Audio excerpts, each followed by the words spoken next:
Hey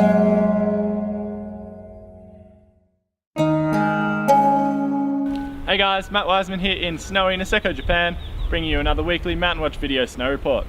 Well, as you can tell from the pretty buried house behind me, it's been an amazing week here in Niseko, and we've skied powder turns pretty well straight off the chairlift every single day.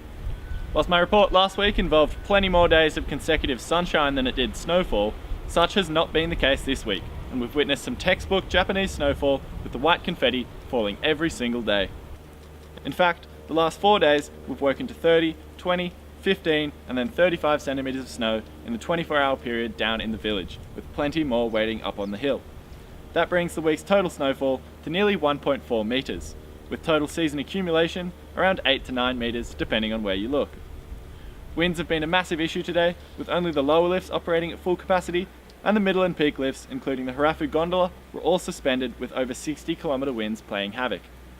We had similar blizzard conditions a few days ago on Monday, and when the upper lifts resumed operations the following day, over 60 centimeters had accumulated up there, and it was near bottomless out of the side country gates. So when the wind does die down tomorrow, we're in for a very similar treat. Looking further ahead, well, the Grasshopper in his updated weekly Japan outlook this morning foresees January going out with a bang, with good falls on Hokkaido today and again on Monday and Tuesday, with intermittent sunshine in between. And tomorrow is going to be also amazing. This has been Matt Wiseman in Niseko for Mountainwatch.